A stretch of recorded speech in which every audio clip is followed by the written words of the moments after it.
My name is Deborah, and I'm 52 years old, and I was taken out of my home when I was 3. And that's back when they weren't taking kids out of the home for, just simple things. It was pretty serious. I grew up an angry young girl, and I had a lot of anger because I was in the foster system. You would get used to a home and they'd ship you off to another one. I remember thinking, well, if I don't care about any of these people, then they won't go away. And I was adopted when I was 8. I was Daddy's girl, my adopted dad. And 14 or 15, I started running away from home. I got married when I was 18 to my first husband, who is my daughter's father. She was born when I was 20, and he died when she was 3. I was killed in a car accident the year before he died, and it was serious. They had to life flight me from Wyoming to Salt Lake, and they had all the equipment in the life flight, whatever, that they could do surgery while they were flying me back. And then 6 months later, Bob got busted for pot sales, and then 6 months after that, he was killed in a car accident. And 3 days prior to his death, I told a friend of mine that Bob and I weren't going to grow old together, and nothing was going to happen to me, and we weren't going to get divorced. And 3 days later, he was dead. That was probably the most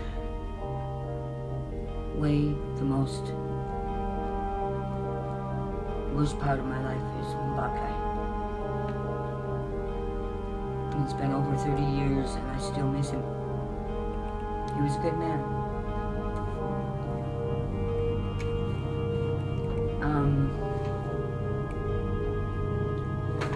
I think I've made a lot of poor choices, but then maybe not so poor, because I believe that we're where we are at this point in time because we need to be here, because there's no mistakes in God's world.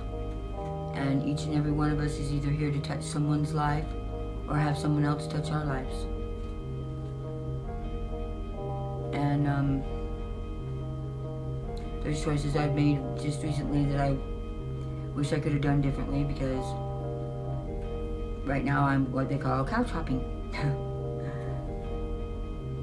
So I go from place to place and stay for a minute and go somewhere else and stay for a minute.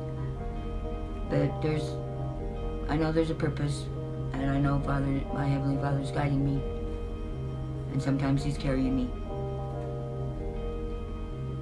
But I know I'll get it right. I hope I make the right choice, whether I want to help animals or people. Because Woke Up's going to send me back to school, and I think, I don't know, I think animals need people more, need help more than people do, because people are so mean to animals. They leave them, don't feed them, abandon them, but then they abandon people too, so I don't know. Maybe I can do both. Drug and alcohol counselor and a veterinarian tech. I was born and raised in Utah, and actually I'm sad that I came back, because when my husband was killed, I left, and first I went to Montana, and I was there for about 6 years, and then I went to Florida, and I was there for 7, and I came back in 1991, and I wish I would have stayed gone, because I did better when I was there.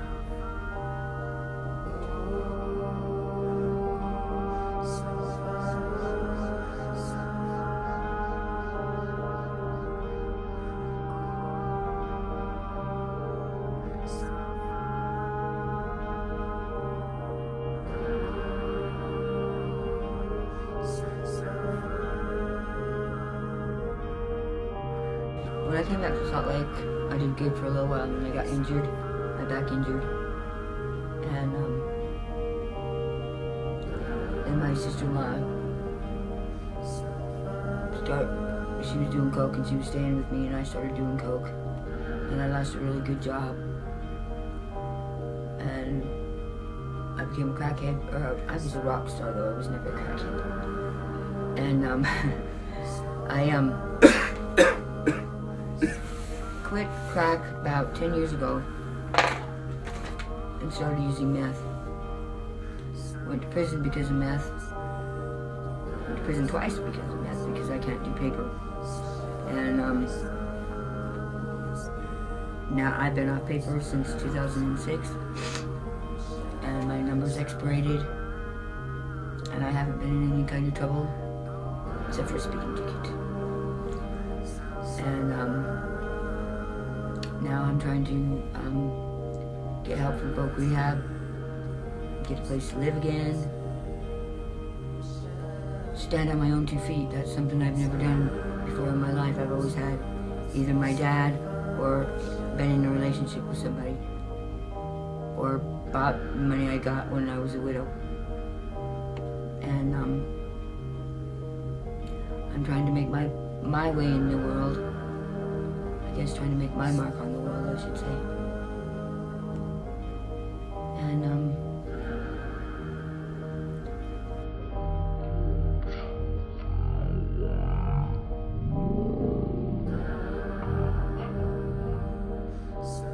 people say I have no motivation, that I'll never be able to do anything, and I know they're wrong.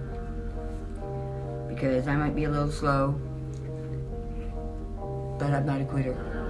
And the only time you fail is when you quit. And so, I'm gonna make it, and I'm gonna be who I wanna be. Which is Princess Brat, yeah! Princess what? Brat.